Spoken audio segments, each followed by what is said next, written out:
Assalamualaikum warahmatullahi wabarakatuh. Bismillah, alhamdulillah.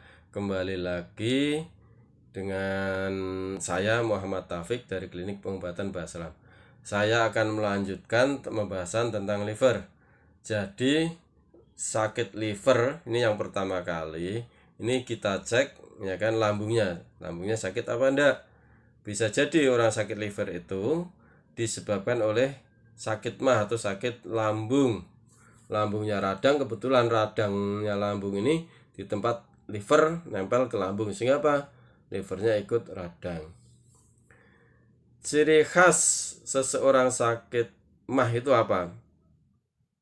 Nah, kalau dalam dunia herbalis, pasien itu disuruh kan mengeluarkan lidahnya keluar.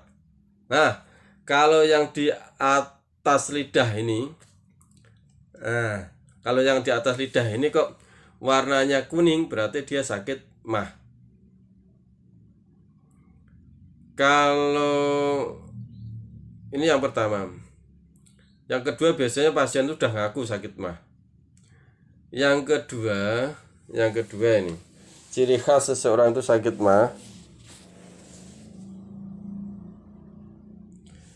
Ciri khas seseorang sakit mah ini penunjuk. Nah, ini ketika daging di sini terlalu tipis, berarti seorang sakit mah. Aliran darah yang ke lambung ini terlalu sedikit. Ciri khas yang kedua seperti itu. Maka ketika kita ngomong liver, ternyata dicek dia sakit mah, maka pembahasannya adalah sakit mah, sakit asam lambung. Seseorang kenapa ya kok bisa sakit asam lambung padahal waktu kecil dia tidak terkena asam lambung? Yang pertama, ini yang perlu diperhatikan. Seseorang itu sakit asam lambung itu sebabnya apa? Mayoritas seseorang yang asam lambung ini karena perasaannya selalu tertekan. Bahasa saya, dia tidak bisa nyumeleh kiroso atau meletakkan rasa saat dia mau tidur. Jadi ketika dia punya angan-angan ingin dapat pekerjaan, saat mau tidur pun dia terangan-angan ingin dapat pekerjaan. Seharusnya dilupakan semua.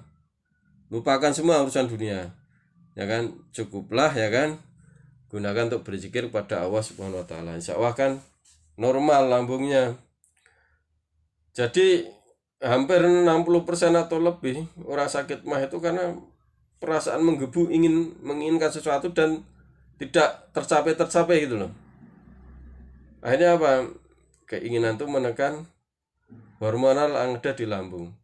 Asam lambung keluar berlebihan. Ini kasus yang pertama. Kasus yang kedua, kenapa seseorang kok sakit mah? Sebenarnya bukan karena telat makan, bukan. Tetapi karena adanya sisa-sisa makanan yang tidak tercerna di lambung. Jadi bukan telat makan seseorang sakit mah itu, tetapi karena adanya sisa-sisa makanan ya kan yang tidak bisa dicerna di lambung. Contoh, seseorang sudah setelah makan dia tidur terlentang, maka posisi lambung ini tidak berdiri tapi terlentang. Akhirnya apa? Ada sisa makanan yang tidak bisa dicerna. Karena sekian jam dia tidur, terjadi pembusukan di lambung. Ciri khasnya apa? Seseorang itu sudah mulai ada gejala sakit asam lambung atau sakit mah. Bahasa Jawanya abape badek. Bau mulutnya ini loh hendak enak. Seperti itu. Ini ciri khas. Seseorang mulai akan terserang sakit asam lambung. Kenapa? Karena ada sisa-sisa makanan di lambung yang tidak bisa dicerna. Sekali ada sisa makanan di lambung yang tidak bisa dicerna sampai busuk, bakteri atau patogen bakteri pembusuk ini tumbuh di lambung. Dia menghasilkan gas, akhirnya apa? Bau mulutnya ndak enak. Abape badek. Kalau mau sehat ya aba badek itu harus dibuang. Intinya di situ. Ini kasus kedua nih yang utama ini. Jadi ada dua kasus saja sebenarnya sakit mah. Yang pertama perasaan yang menggebu-gebu tidak bisa dinetralkan. Kalau ini obatnya apa? Obatnya adalah perasaan damai, perasaan syukur, perasaan gembira. Gunakan setiap mau tidur, luapkan perasaan itu senang, gembira. Tidak punya uang, luapkan itu senang. Ya kan, pikirkan bagaimana kita bisa senang walaupun tidak punya uang. Ditagih-tagih debt collector, ya tetap, ya kan. Jangan terus rasa takut yang dibawa itu, tapi rasa senang, rasa damai, gitu. Rasa syukur, senang. Nah ini harus diluapkan ketika kita hendak tidur, nanti sawah akan sehat lambungnya. Yang kedua ya kan, ya tetap tadi setelah makan setidaknya, ya kan, usahakan, ya kan, 3/4 jam baru tidur atau 1 jam baru tidur, seperti itu. Kalau terpaksa ngantuk sekali, tidurlah sambil duduk. Nah ini yang kedua. Kalau sudah terlanjur ada sisa makanan yang busuk di lambung sampai ababnya badek tadi, caranya bagaimana, ya kan?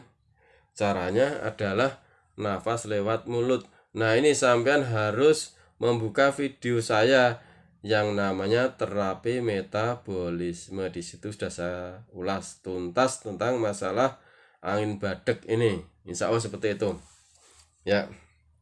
Oke, lanjut. Lalu kalau seseorang sakit mah, pantangannya apa? Karena ini lambung sudah luka ini. Lambung kan sudah terlanjur luka ini. Maka pantangannya yang pertama itu yang keras-keras seperti kacang tanah yang digoreng ini keras, tidak bisa dicerna oleh lambung, nggak kuat. Yang kedua ampela ayam kayak gitu, usus ayam, usus sapi itu harus dipantang, dihindari. Yang ketiga yang merangsang pengeluaran enzim lambung berlebihan. Misalnya kopi dipantang. Yang keempatnya mie, segala macam mie, ya kan, mie kemasan dipantang, mie yang tidak dikemas pun harus dipantang. Nah kalau sampai makan mie kok minumnya kopi, ya jadilah langsung kambuh asam lambungnya. Permasalahannya di situ. Lalu bagaimana dengan minum vitamin C? Vitamin C bukan pantangan untuk orang sakit mah, malah butuh. Kalau sampean tidak minum vitamin C, maka radang itu tidak akan sembuh.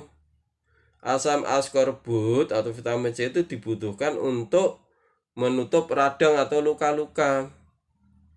Tetapi minum vitamin C kan, misalkan minum wedang jeruk ada vitamin C-nya, kan lambungnya perih, pedih. Ya bukan berarti wedang jeruknya atau vitamin C-nya itu dipantang. Biar tidak perih bagaimana? Disembunyikan. Rasa asamnya, rasa kejutnya itu disembunyikan. Seperti itu. Kenapa? Karena tanpa vitamin C, tanpa asam askorbut, tidak akan sembuh radang. Permasalahannya di situ. Ya. Agar tidak perih, ya disembunyikan. Ketika rasa asamnya ini, ya kan, sudah tersembunyi, ya tidak perih. Nah, berarti vitamin C-nya akan masuk ke tubuh sehingga apa? Bisa sembuh asam lambungnya, sakit mahnya. Insya Allah seperti itu.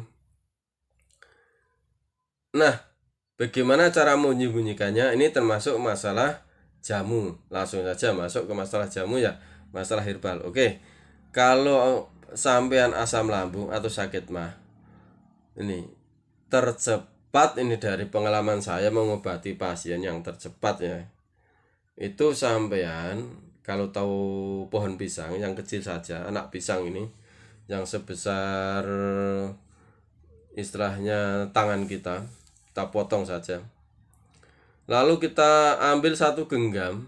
Ini kalau bahasa Jawa debok sama galihnya ini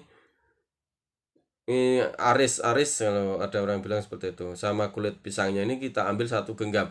Kulit pisang yang paling luar, yang warnanya hijau, warnanya coklat dan sebagainya, warnanya merah dan sebagainya, ungu dan sebagainya, ini kita buang. Kita ambil yang putih. Jadi deboknya, kulit pisangnya dengan galihnya ini atau arisnya ini kita ambil 1 genggam. Nah ini kita jus, kasih air 1 gelas, kita jus. Nah ini setelah itu baru tambahkan air jeruk nipis separuh, lalu tambahkan madu. Diingat jangan pakai gula ya, pakai madu. Kenapa? Karena madu ini banyak sekali, ya kan, jamurnya, bakterinya. Nah, ini semuanya menguntungkan. Sehingga nanti bakteri di lambung akan kalah dengan bakteri madu. Jamur-jamur patogen atau jamur-jamur penyakit yang di lambung akan kalah dengan jamur yang ada di madu. Sehingga apa? Cepat sembuh, insya Allah seperti itu. Sehari 2 kali. Ketika di jus nanti warnanya menjadi hitam, tapi rasanya enak. Disaring biar enak. Ya, minumnya biar lebih enak. Itu jadi di jus. Debok atau pohon pisang itu disegenggam, di blender, kasih air 1 gelas, kasih madu ya kira-kira 3 sendok, kasih air jeruk nipis separuh. Sehari 2 kali, insya Allah cukup. Seperti itu.